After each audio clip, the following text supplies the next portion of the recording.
This is the End of the Road podcast with your host, Michael Coco.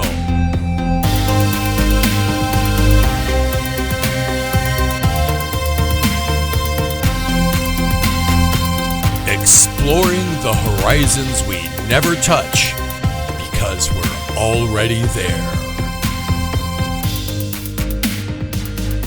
Welcome, and thanks for listening. Tonight we're off to Guildford, Surrey, in the United Kingdom to speak with the author, engineer, pianist, and all-around polymath, Dr. Edi Bilimoria. We're celebrating not only the new year, but the release of his 4-volume and monumental work called Unfolding Consciousness, Exploring the Living Universe and Intelligent Powers in Nature and Humans, which has been described as constituting a watershed in the history of science, contrasting science with ancient philosophy on consciousness and man. And to my mind, the scope and depth of Edi's work strikes me as something like he being the modern-day Madame Blavatsky, or perhaps Manly P. Hall for their works in harmonizing ancient faiths with modern culture.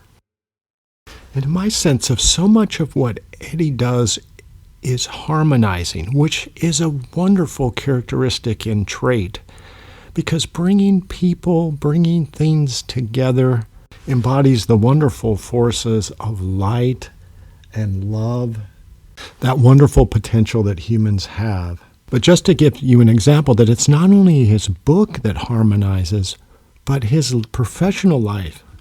He was a project engineer on the Channel Tunnel, which literally brought together the people of 2 different continents, as above, so below, so to speak.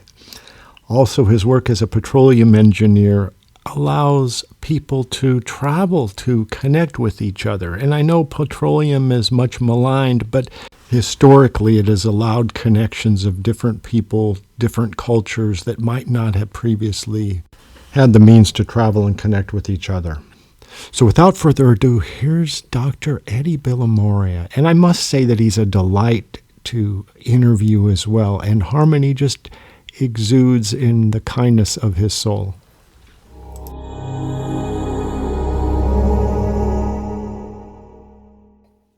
I was thinking, before we start talking about thought and light and William James and all the good stuff in your book, sure.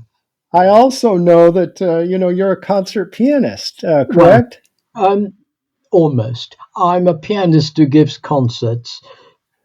A concert pianist is an international artist who plays in the Carnegie Hall and the Royal Albert and Royal Festival Hall, but yeah, I give little concerts. Yes, that's right. Yeah, and wonderful. Has been the absolute love of my life from my earliest years.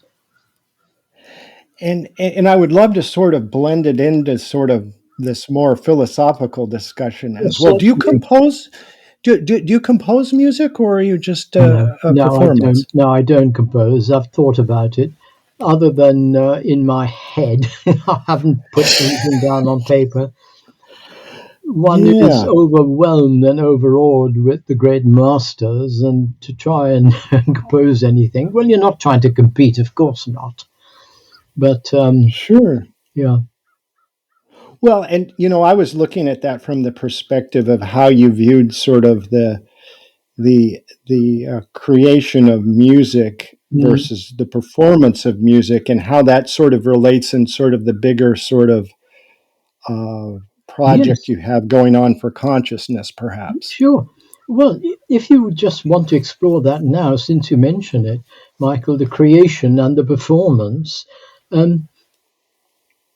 right, if we just think of light, which is white light, which is invisible, but in order to see colors, we need a prism. Now, the prism does not generate the colors. It refracts the white light into colors. So from the philosophical point of view, spirit needs matter. Spirit, of course, using the word in the most generic sense, the animating impulse, white light in this analogy, needs matter, something that it gives it expression. So the creation of music needs a performer to express it. And just as many colors can be refracted back into the white light by inverting the prism, so many performances of great music would point to the source of music. Interesting. So what do you mean by pointing at the source of music? No, what I mean is there is no ideal performance. Each performance is one of the colors, which when we put them together, brings us back to that which is essentially ineffable, the great music. And there is no one ideal performance, but all great performances together will bring us back to that ideal that the composer had in his mind. That's what I'm really trying to say. Oh, I see. Yeah. Sure. Interesting. So you're harmonizing sort of with the original intent Yes, of harmony. or Harmony is an extremely potent word, and music teaches a tremendous amount about life and harmony.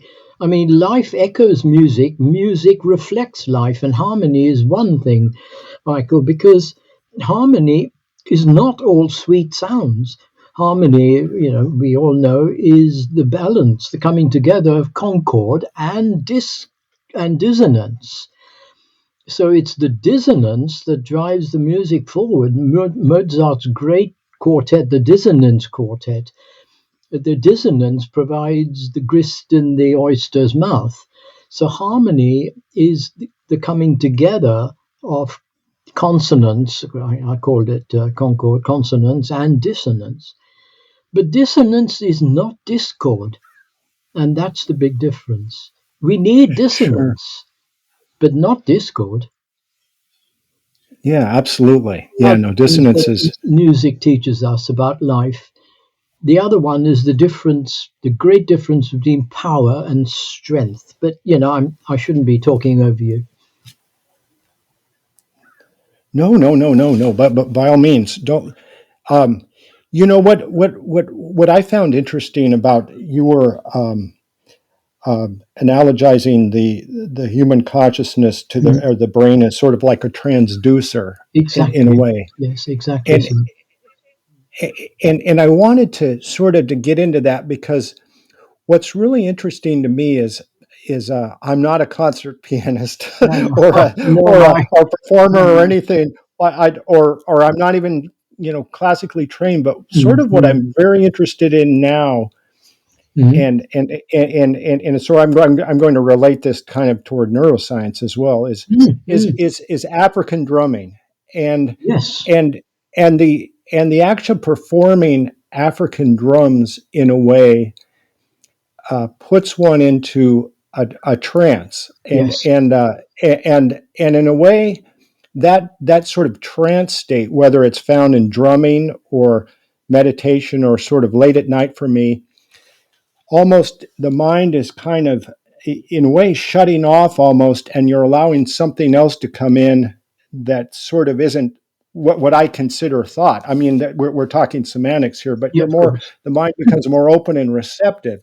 And I was wondering if that is harmonizing or discordant, perhaps with sort of your views on the brain as a transducer.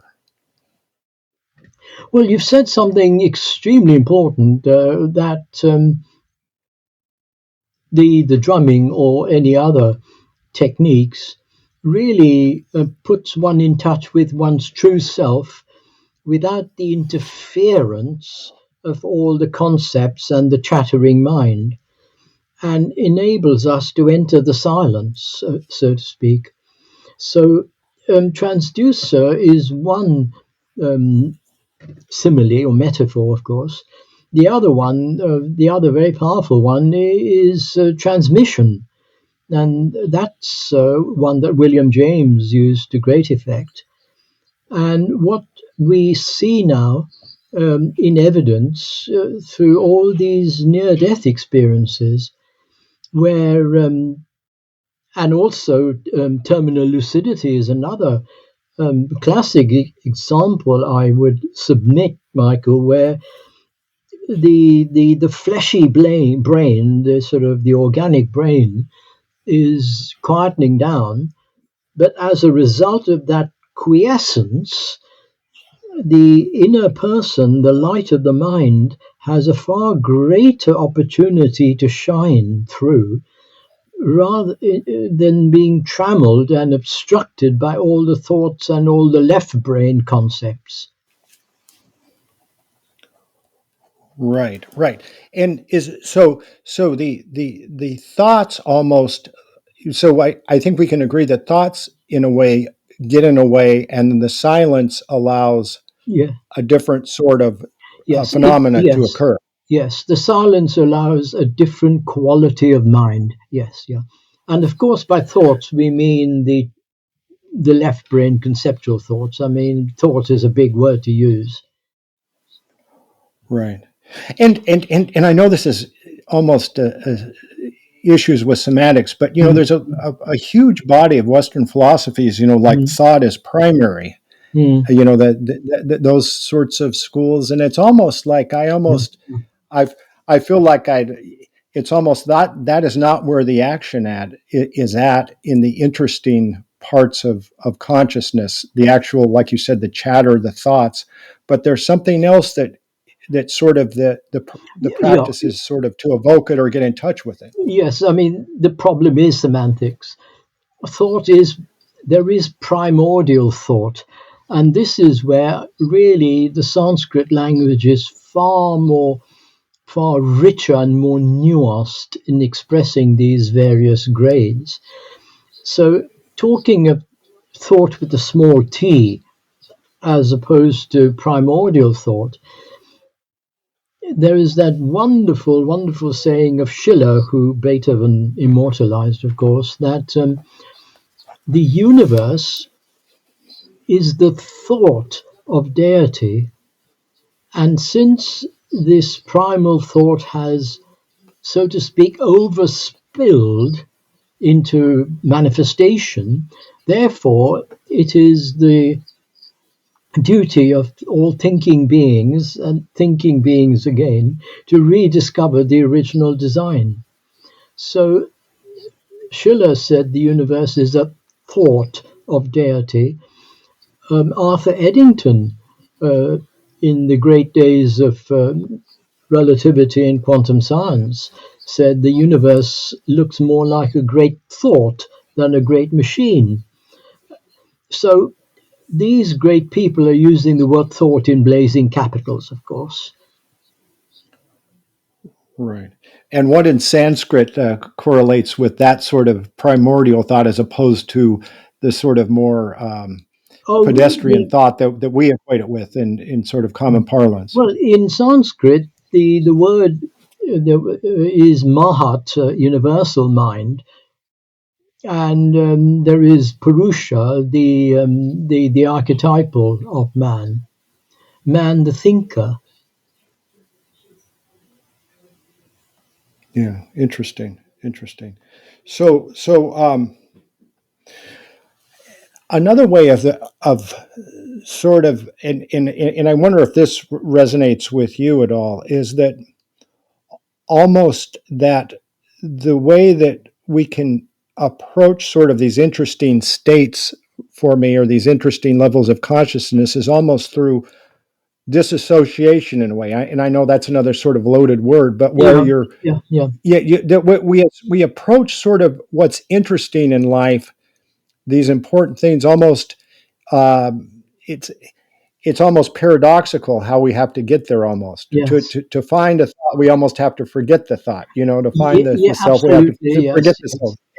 It is absolutely paradoxical. Yeah, you have to stand away from it in order to see it.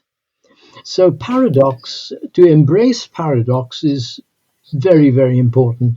And it's so important to stand in the center of the circle, not get hooked on any particular concept, because by standing in the center of the circle, so to speak, you have that 360-degree holistic vision, and you can go down any radius and touch the circumference, and the circumference will be just a small arc, part of the whole circle.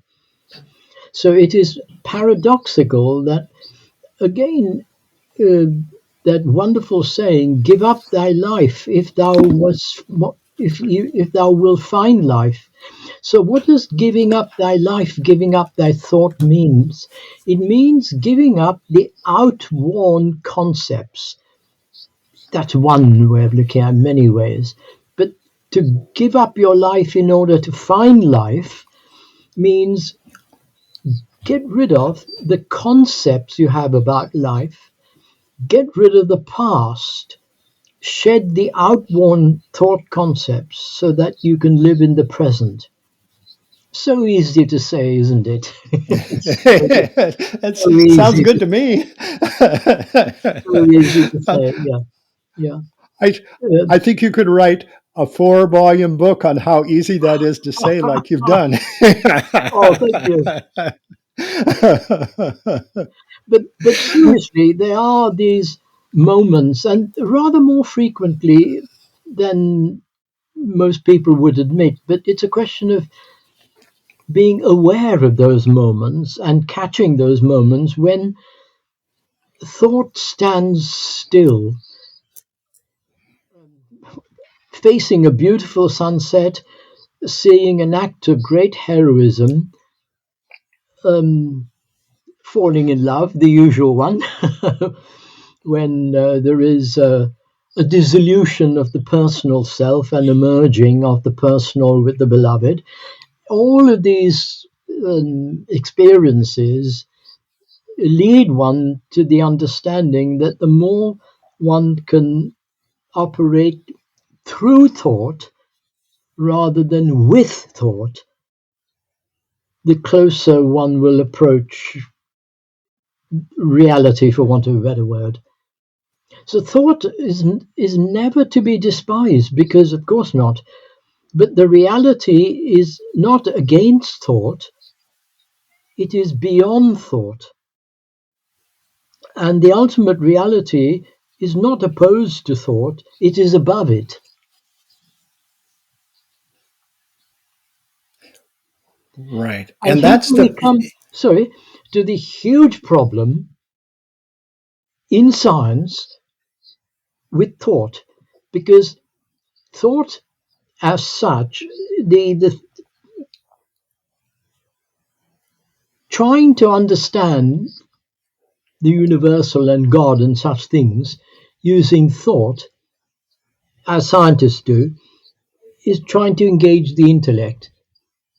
And the intellect is always tied to its original point, and therefore it is partial and it is limited. But t- terms like universal consciousness and God are not finite things, they are infinite.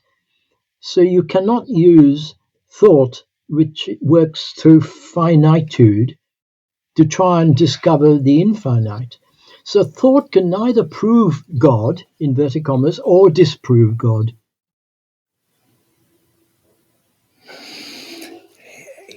What's interesting about this is I know you've touched on things like sort of mystery cults, Mm-hmm. either Greek or those in the Indian subcontinent, or even how it resonates sort of with your own life of and this because symbolically you weren't involved in creating caves, but you were involved in creating tunnels, between the Yes.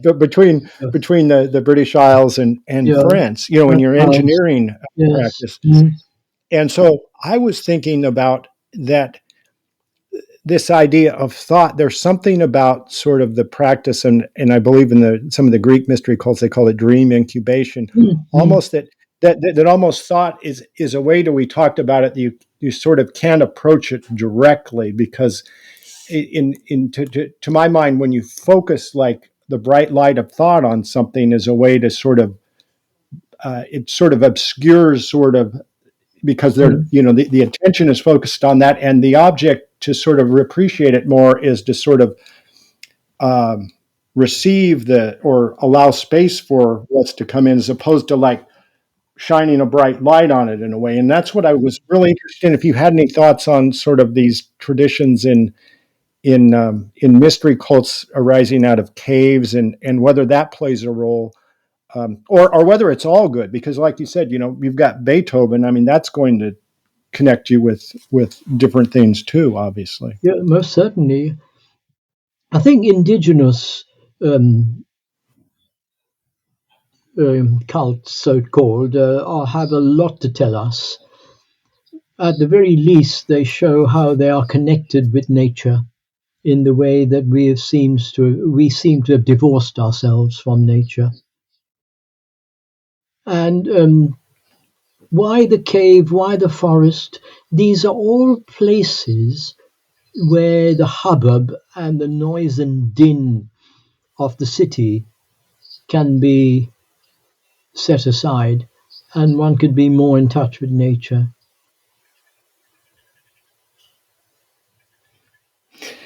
Is there more than that, in a way that sort of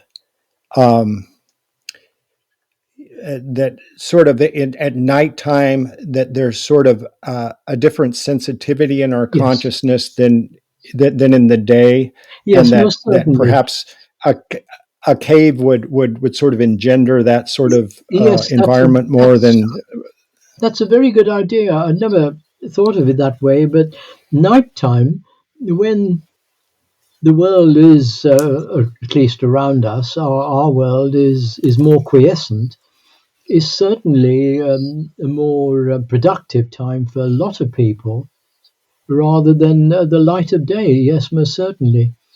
And it also creates that quality of darkness in the sense that the soil in which you plant the soil is dark, and a seed is better planted in moist and dark soil than soil that's been dug up. So the nighttime provides that quality of silence and that quality of pregnancy, so to speak, where the incubation of creativity and some thought would have a greater opportunity than during the blazing sunshine at midday. Right, right. And how does this sort of experience of night juxtapose itself with sort of your view in the books about light, and sort of the light is sort of transcendent in that you're discussing in the books? And I was just trying I mean, I guess is it just like a different cycle? Everything goes in cycles, or is there something more that I'm sort of missing? There's some underlying current that sort of underlines both of them, perhaps. Well, cycles and the whole question of cycles is extremely important because we see that in all of nature. And as with light, you perpetual light would be insufferable, like perpetual darkness. We need both. But there is also that quality of light that is in the absolute, and that's not a very good way of putting it. But there is that primordial quality of light which ever seeks expression on the various planes of being. And light and sound, of course, go together because, in the beginning, as was the Word, and the Word became light, and it was light that was behind manifestation, as light and energy are one, but two aspects of one. Yeah. But again, So, talking of intellect, sorry, I'm reminded of Einstein's famous speech to a Jewish seminary in 1943, where he said, "Darkest days of World War II." And here's a man who really understood the limits and limitations of intellect when he said, "Our age is justifiably proud of our man's intellectual achievement, but we should never make the intellect our master, it's only a servant." And as Einstein said, intellect, it can only lead, it cannot lead, it can only serve, and it is not fastidious in its choice of a leader. And so the intellect has a sharp eye for methods and tools, but is blind to ends and values. Now, doesn't this remind you of Ian McGilchrist's great book, Master and His Emissary, where the left brain is really works in the realm of methods and tools, the epistemology, but the right brain is more holistic in its outlook. The right brain is more concerned with ontology. Of course, there's only one brain. We're not talking of we're not talking of left brain is just thought and words and right brain is just feeling, but it's how the different hemispheres view the world causes this skew in our perceptions. Do you have any, and see, even the idea of having spiritual practices in a way is there's that is evoking a left brain type activity, but given that we're in this sort of domain about what we are as sort of a master and its emissary and all this, how do you embrace life in terms of if there are any sort of spiritual practices or outlooks or anything that you do to navigate the human situation, perhaps? Now, I think I understand where you're coming from, Michael. That's an extremely important point and something that one has to ask oneself every day. Now, if you make a spiritual practice your goal, so to speak, it becomes an obsession, and then it's very definitely a left brain activity. In a musical analogy, it's like making your technique and your scales and your octaves the end result of all your music. They are just means to negotiate the music, and in many ways, it is far better to learn your scales and octaves from great music, and music is full of scales and octaves, rather than learning scales and octaves as a dry, boring exercise on its own. So, the simpler a spiritual practice, the more effective it is, because the less it would get in the way.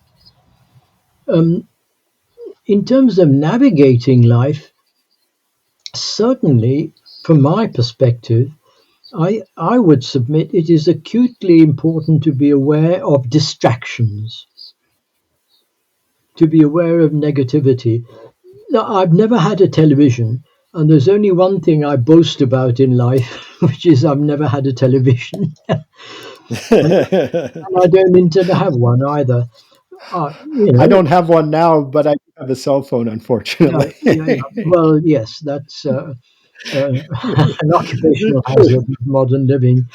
But in terms of navigating life, for each person it'll be different, but to be very aware of living life on the three levels of body, soul, and spirit.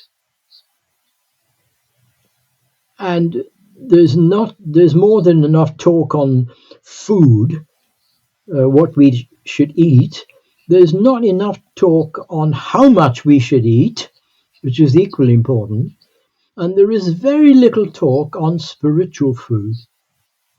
So what goes in through the eyes and ears is far more important, to my mind, than what goes in through the mouth.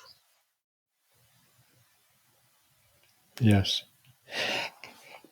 And is that one of the reasons behind sort of your life's work then in this 4-volume set, that to make it spiritual food that people can sort of encounter over and over as a sort of a living object of spiritual food. Maybe that's a great sort of metaphor for it.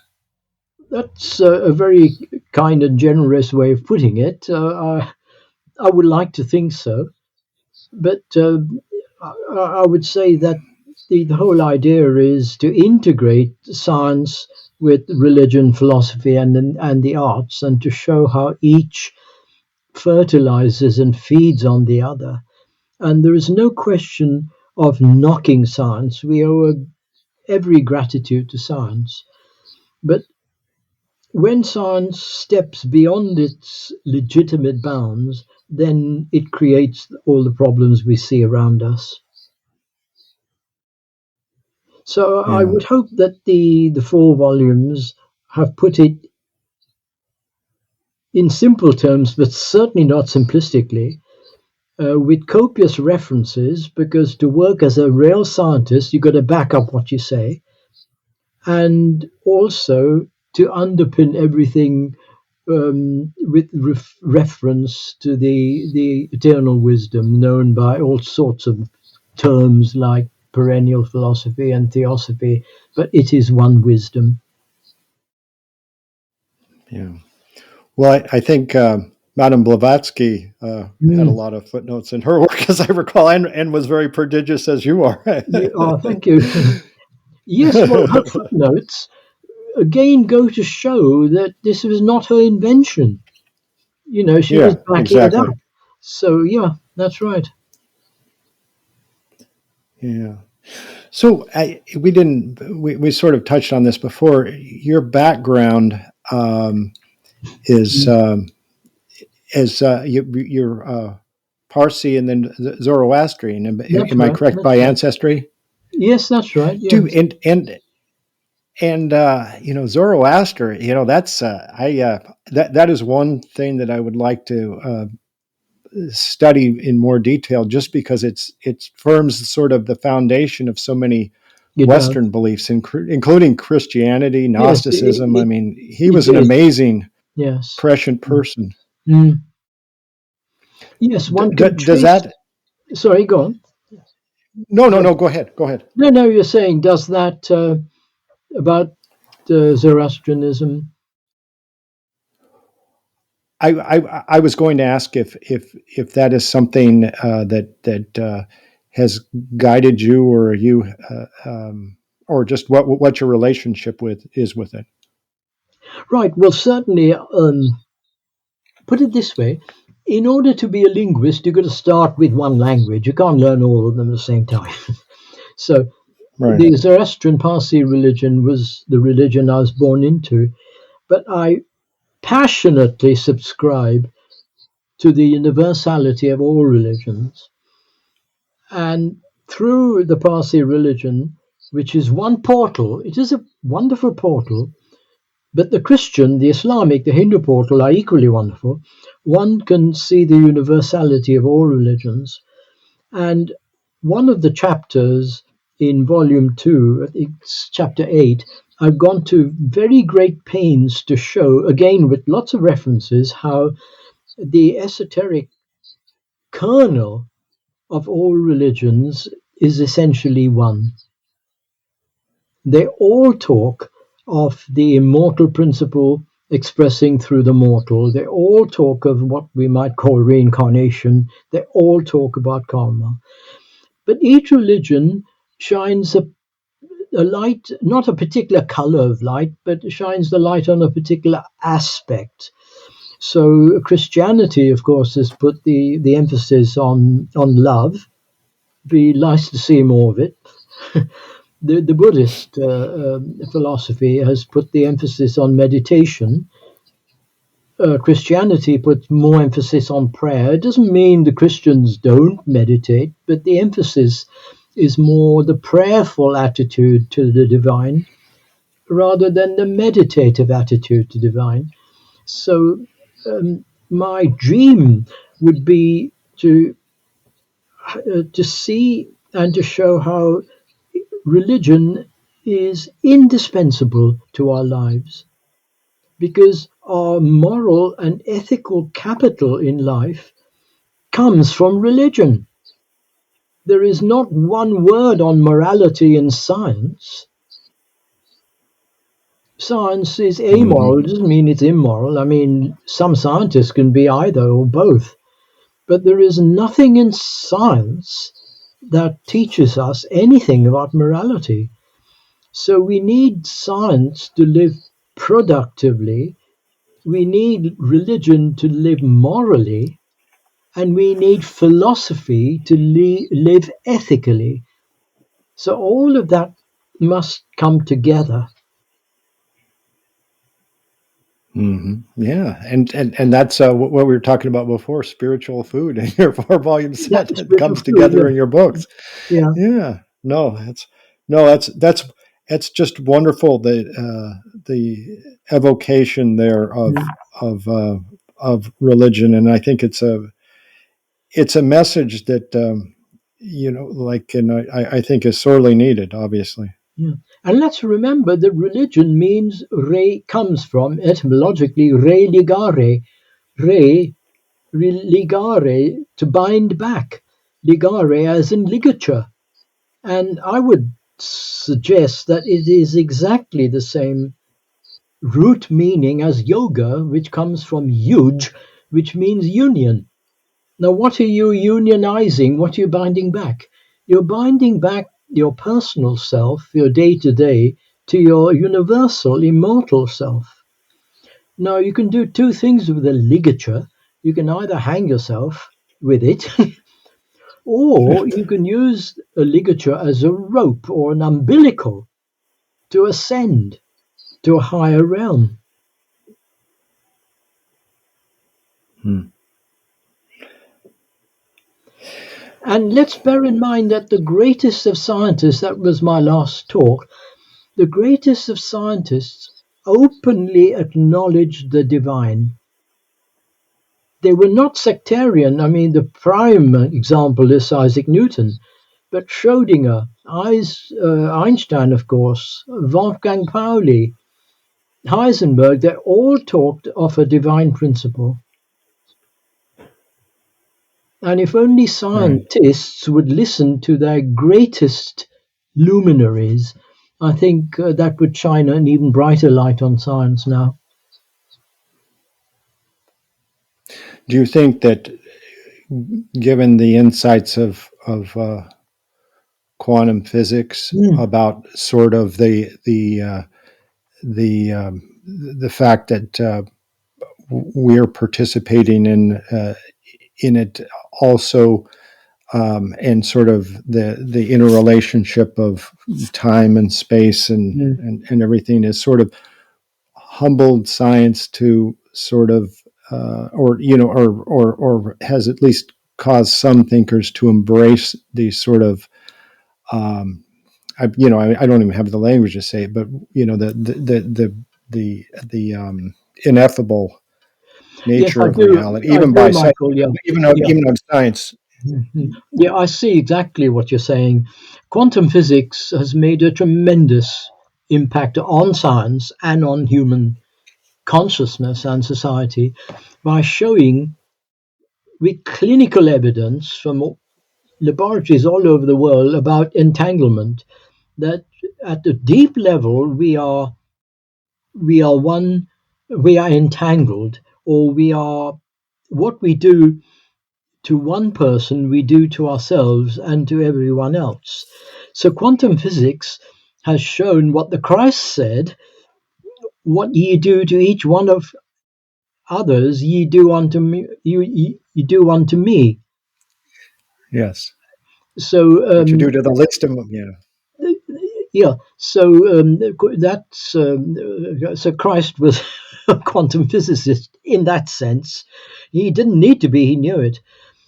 The sad thing is that tremendous philosophical insight from quantum physics has not dented the consciousness, certainly not the consciousness of politics, far from it.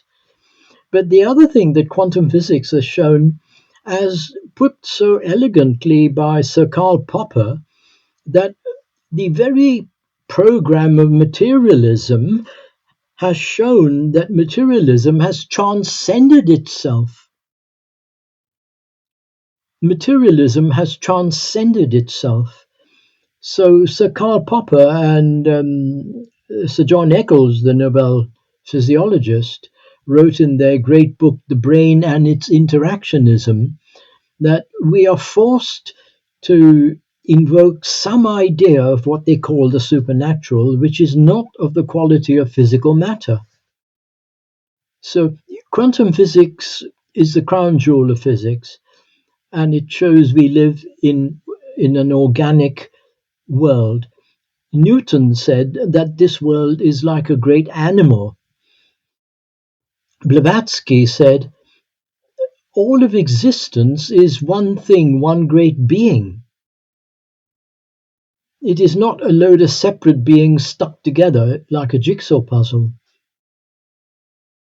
So the beauty is to see how religion, quantum physics, art all come together and point to one ineffable truth in their own unique ways. Have you had any experiences with the ineffable truth? That obviously, I'm not asking you to explain them, but No, no. have you had experiences that have guided your life or provided impetus in some of your daily activities, perhaps? It's fashionable to talk of a peak experience where once you were a non-believer and an atheist and a materialist, and something happened, then you completely somersaulted. But I was born into a culture and an environment and a family that encouraged and inculcated all of these wonderful universal truths, of many eye-openers, if I can use that word. Music was always the first one.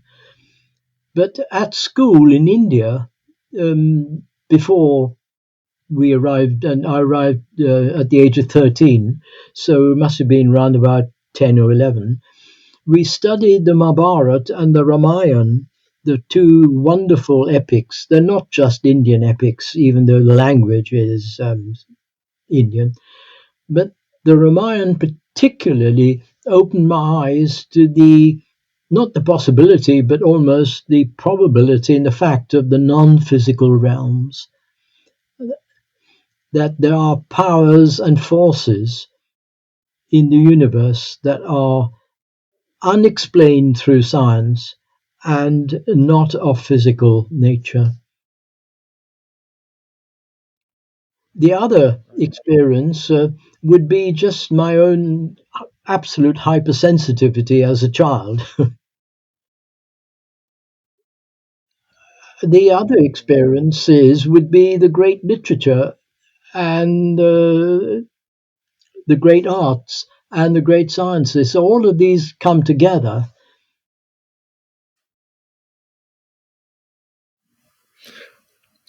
Would you have any advice to a young scientist, at university, wanting to study or have a career of in plus Yes. different sorts of activities that you've been involved with? What would you say to somebody? Or another way of asking this question is, Mhm. is there anything that you would have done differently, as you look back on your life, in terms of either career or anything? What I have done, not not really in a general sense, Michael, because I've always kept the two sensibly apart, because I know how easy it is to expose oneself to ridicule from one's peers. I'll never forget Ian McGilchrist in the foreword very recently, I don't know, a couple of years ago, to the Galileo Commission, stating that science As he put it, I'm almost quoting, science is now practiced factory fashion. And a young scientist who steps out of line will find his career in danger. And even a well-known, renowned scientist will still have much to lose. So to a young scientist, I would say, just keep your head down and do what you're meant to do, but quietly explore further. But that is slowly breaking down now. There are many young scientists who are unhappy with being shoved into a mold. But to a young scientist, I would say it quite rightly, you have to think of your career and your circumstances first. So do what's required of you.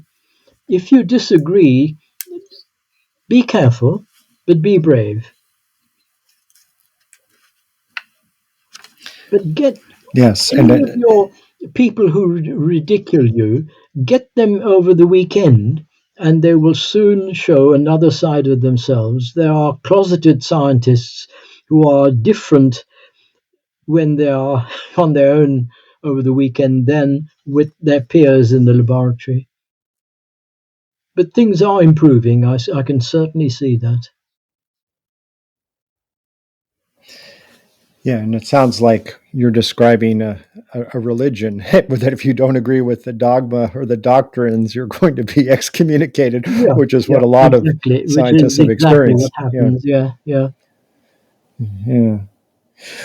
One thing I was wondering if this resonates with you, Mm, that in in my own experience, that if you live in a world that's sort of based upon a reductionist scientist outlook, mm, that everything has a material cause, and the world sort of becomes lifeless, in a yeah, way, and we just become just these guided by these drives and mm. animal instincts or whatever, and it just that, like life, even like the psychological model of the human being, that we Oh, suffer mm, this or that, mm, mm, we're just denigrated to labels or mm, pathologies, but yet connecting to sort of this more aspiring, whether it be music or mm, myth or the active imagination, mm, going to a forest and connecting with the people that go out and connect with tree mm, spirits or whatever, mm, anything. mm, There's a certain something that an imaginal process, an imaginal world brings out a new sort of more, not only creative energy, but a life energy, and that in my mind, sort of the scientific reductionist dogma is dying a slow death because it is lifeless and it doesn't mm, mm. celebrate this the musical nature of life. And I'm just wondering if any of that resonates with you, and It resonates totally, and as yeah, I never fail to say, the reductionist approach is vital in the right context. But when you try and approach the whole of life through a reductionist lens, then the outcome is completely meaningless. So going into the forest and communing with higher beings, if you like, I'm sure is all part of what Einstein said. If you want your children to be intelligent, read them fairy stories. If you want them to be more intelligent, read them more fairy stories. And my goodness, did I read some fairy stories? And I promise you, Grimm's fairy tales, Aesop's fables, that's a fairy story, but it's it's the fairy story equivalent of life, where you're not stuck by concretion, but you can look beyond that and through that to what lies beyond that enriches life. But reductionism is important in its context, but not yeah, outside its context. yeah, and So if and you're and dealing trying to with a find the Yeah, so if you're dealing with a mechanism or the physical body, just the body part, the reductionist approach is indispensable. But then if you try and put the whole of life and the whole of the physical human being in a reductionist framework, it gets ridiculous. Yeah, yeah. That's interesting. So, what is do you? And again, this is another word that's very non-specific, but sort of in line with sort of nature spirits. Animism. Oh Does yeah, Theosophy have a position on animism or a relationship with sort of more indigenous animistic yeah, beliefs most about? certainly, Michael. Yes, the whole subject of elementals is a vast subject. The non-physical energies and realms that inform the physical and all of nature. So animism is really part of the elemental nature, and there's a lot of excellent literature on that subject. But it's also, like anything, a very dangerous subject because there are people who try and evoke elementals to serve a certain purpose for selfish means, and that is going to play havoc with you because elementals and the thought of the individual are tied together. Yeah, So if you are thinking selfish, nasty, murderous thoughts, you will invoke the elemental that resonates with your own thinking process. But conversely, if your thoughts of a altruistic, noble, philanthropic nature, you will invoke that quality of being. So theosophy does talk a lot about elementals, yes, and do you think all that's other great philosophies. Rudolf Steiner, of course. Manly Hall sure? is one of the greatest modern writers. Beautiful, crystal clear clarity and incredible elegance and eloquence. And he talks about elementals, so to speak, in his great book, The Secret Teaching of All Ages. Yeah, in a way, I felt a lot of resonances with your work and that particular work. Oh, As Manly well, Hall. just in terms of sort of what the project is. Yes, yes. It's not a small. Interesting, Mm. interesting. So I'd be curious, as we wind down Mhm. 2024. Mm. Do you have any sort of ideas about 2025 and any aspirations or intentions or um, just and I think you've already expressed a lot of what you're trying to create here, but Mm. I just was wondering specifically if there isn't is there something that's really resonating with you that we haven't really touched on yet. Well, one thing that's hardly mentioned, Michael, in consciousness research in the mainstream is the heart. I find that staggering. People are slowly coming to realize that the brain does not generate consciousness. As William James put it so beautifully, productive function like steam is produced by a kettle. No, there is permissive releasing. The crossbow doesn't produce the arrow, it releases the arrow.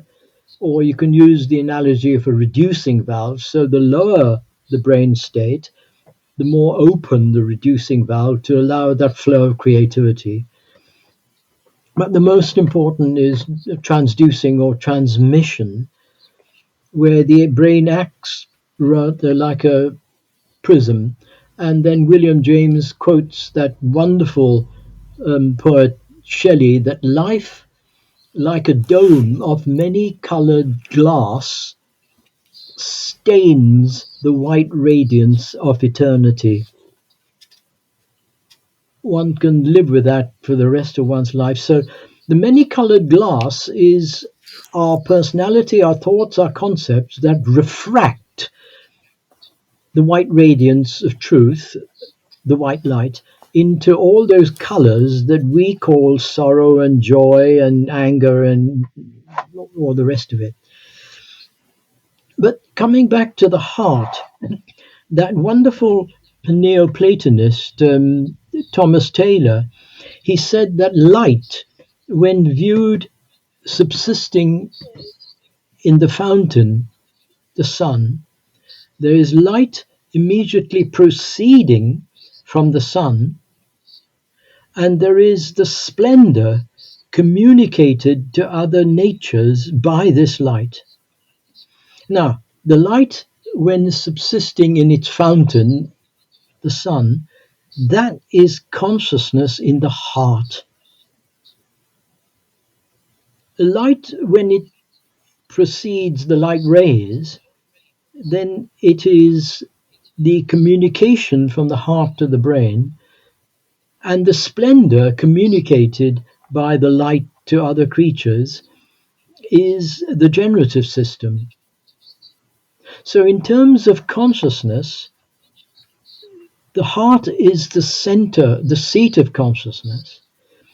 The brain, which people are so obsessed with, is the link. The brain is the link between the superior and the inferior worlds. So the brain is the organ of greatest physical dignity. And the brain is the link whereby, through which, through rational intelligence, life and form, spirit and matter, are united.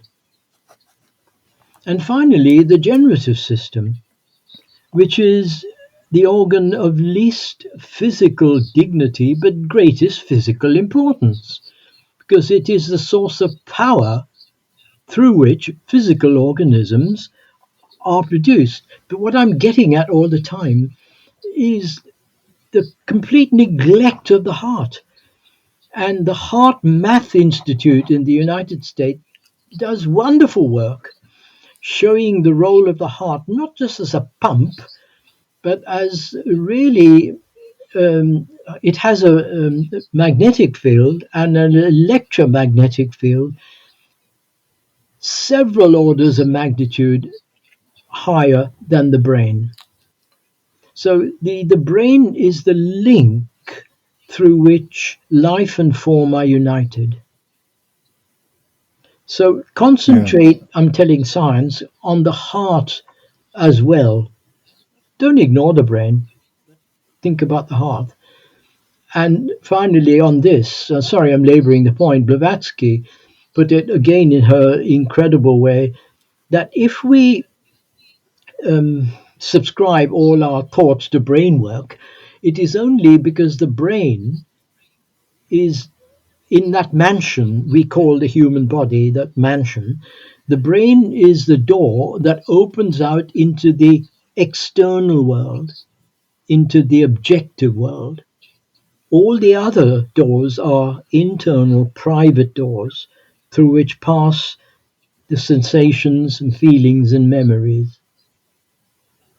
But until science understands and with some humility takes on board the ancient wisdom, the eternal wisdom, that the heart is the source of consciousness, not the brain, until that happens, all this frenetic effort in trying to find consciousness will be vitiated. Yeah. No, I love that. That's And just very quickly on that, yeah. our very language tells us everything. When we are heartbroken, we're not brain broken when we are jilted. We learn music by heart. We don't learn music by brain. Our heartfelt desire is to do whatever. It's not our brain felt desire. So our very language points to the primacy of the heart. And that feeling of the heart is then objectivized through the brain and communicated to the right person through the generative system.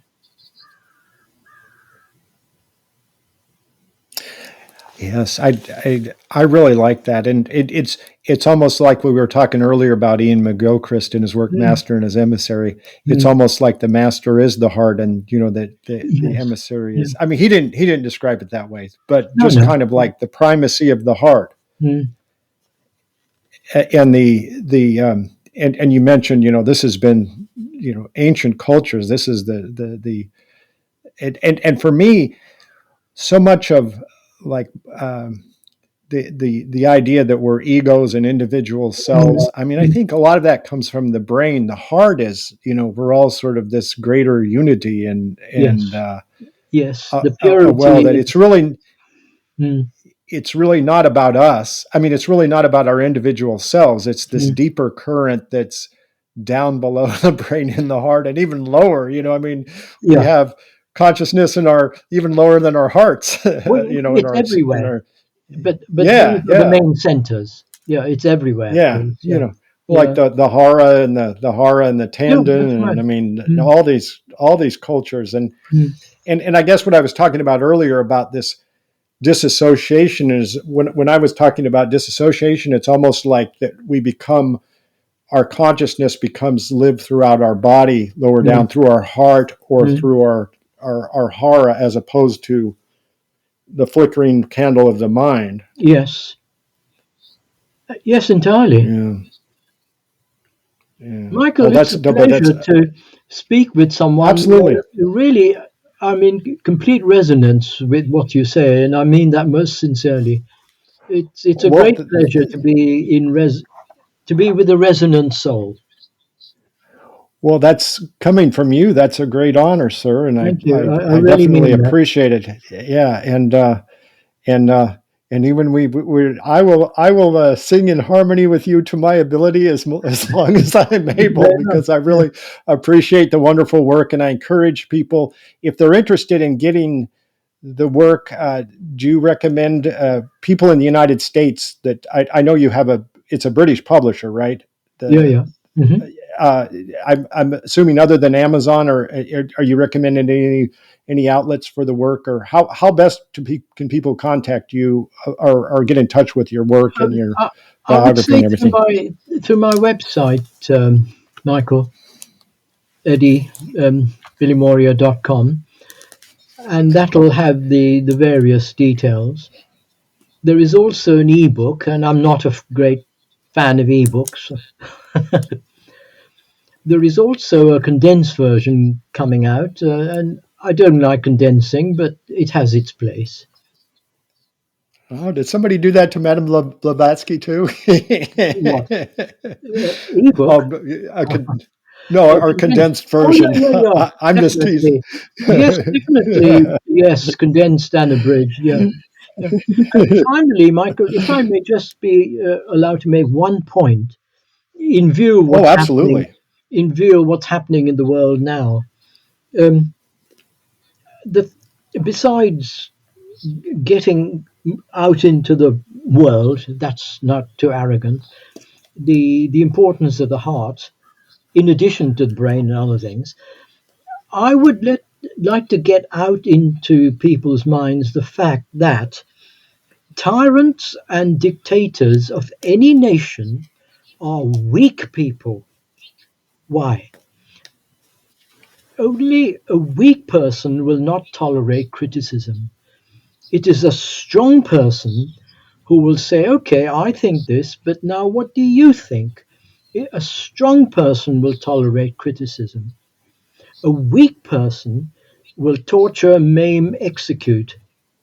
So even though we think, of course, of Stalin and Hitler and now Donald Trump as powerful people, all of that, to my mind, seriously, they are weak people.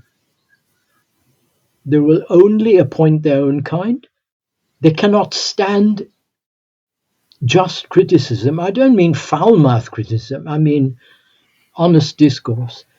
And the only thing worth having power over is not someone else, but over yourself. Whether it be Hitler, Trump, Stalin, Assad now, They have no power over themselves. They have no power over their savage thoughts, their greed, their sexual proclivities. They are weak people. So the more people understand power and strength as in terms of self-management, I think we need to see a value system shift in the world. I agree with that. And it's interesting that coming from your place in the United Kingdom and their legal system and the Magna Carta was Yes. one of the first in the human civilization to put limits on tyrants. And I think Yes. the British system is I'm not as much of a student of history as you are, but that's the first time that they put limits on tyrants and allowed, where the tyrant is not going to rule from his heart, but through obsession and ego.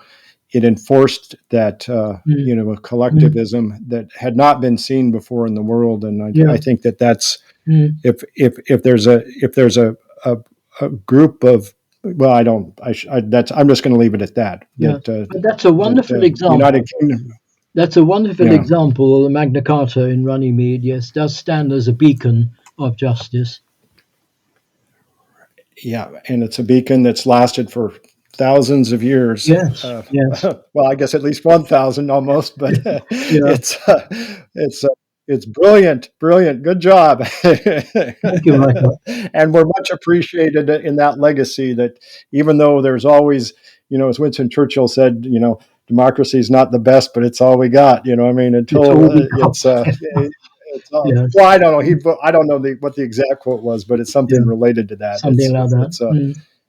It's a mess, but it's the best mess I think that has been created yet, and it came from improve it. Exactly. We make a mess of exactly. it, so we can undo the mess. Every computer has delete and undelete, so we can undelete the mess. Of course, human beings are always messy creatures to some extent. That's what makes us. That's what brings the discordant into the harmony, right? All right. Thank you, Doctor. Michael, all the best. It's been a great pleasure. And do reconnect whenever you want. It's been a great pleasure. Thank you. This is the End of the Road podcast with your host, Michael Coco.